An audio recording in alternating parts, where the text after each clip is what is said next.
नमस्कार. मनीषा रेसिपीमध्ये आपले स्वागत आहे. मी आज तुम्हाला दाखवणार आहे चटपटीत कारले. हे कारले बनवण्यासाठी आपण घेतलेले आहे कारल्याचे एकदम बारीक स्लाइस करून, उभा चिरलेला बारीक कांदा आणि टोमॅटो. तर आता मी पॅन गरम करायला ठेवलेला आहे. त्यामध्ये आपण तेल घालून घेऊया आणि छान असा आता कांदा आपण परतवायला टाकूया. मी या भाजीला तेल मुद्दामून जास्त टाकलेले आहे. कारण तुम्हाला ही असं प्रवासासाठी मी ही भाजी दाखवत आहे. किमान 3-4 दिवस ही भाजी अशी छान राहते.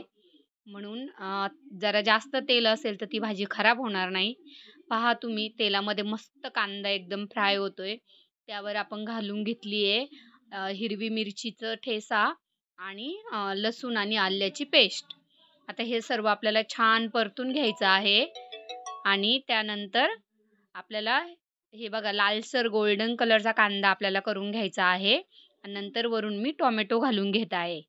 आता टोमॅटोही आपल्याला छान असे त्याच्यात विरघळून द्यायचे आहे. त्यामुळं छान आपल्याला असे ते परतून घ्यायचे आहे. तर थोड्या वेळ आपल्याला हे छान परतून होईपर्यंत आपण मस्त हलवूया त्याला.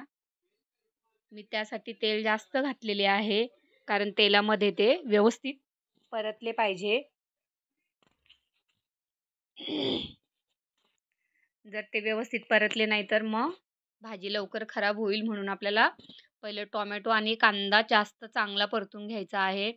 यावर आता चवीपुरते मीठ घालून घेतलेले आहे आणि मी आता घातली आहे हळद आणि थोडीशी आपली लाल मिरची पावडर, धना पावडर घातलेली आहे. आता हेही मसाले आपल्याला याच्यावरती चांगले परतून घ्यायचे आहेत. तुम्ही पाहू शकता मसाले एकदम छान परतून होत आहेत आणि आता असं तेलही छान बाजूला सुटलेलं आहे. म्हणजे कांदा टोमॅटो आपलं छान होत आहे. बघा आता चांगलं कांदा आणि टोमॅटो परतून झाल्यानंतरच वरून मी कारली घालून घेतलेली आहे. ही थोडीशी मी मीठ लावून सेट करायला ठेवली होती. ती व्यवस्थित धुवून पिळून वरून टाकून द्यायची आहे आपल्याला आणि मग ही छान आपल्याला त्याच्यामध्ये मिक्स करून घ्यायची आहे. मी ही भाजी अशी थोडंच दाखवत आहे तुम्हाला आत्ता. पटकन टिफिनला द्यायला ही भाजी खूप छान लागते. कडू होत नाही. अशा पद्धतीने केलं तर मग टिफिनही आवडीने खाल्ला जातो. असं छान चमचमीत कारलं आपलं तयार होतंय. पाहू शकता तुम्ही. आता याच्यावर थोडं आपण झाकण ठेवूया आणि मग शिजवून घेऊया आणि मग छान एकदा कारलं शिजलं की यावरून आपल्याला सुकं खोबरं घालायचं आहे. नुसतं सुकं खोबरं आपल्याला वाटून घ्यायचं आहे आणि ते यावरून आपल्याला घालायचं आहे. तर अजून थोडंसं हे मी परतू देत आहे. त्यानंतर मी सुकं खोबरं घालून घेऊया आपण. आता छान कारलं शिजत आलेलं आहे आपलं. आता आपण घालून घेऊया याच्यावरती सुकं खोबरं. यामध्ये काहीही घातलेलं नाही. हे फक्त सुकं खोबरं आपण नुसतं वाटून घेतलेलं आहे. याने खूप छान टेस्ट लागते. आणि हे लास्टला का टाकायचं? कारण जर तुम्ही लवकर टाकलं तर ते जळून जाईल. म्हणून हे सगळ्यात लास्टला घालून घ्यायचं आहे. आता छान परत सर्व परतून घ्यायचं आहे.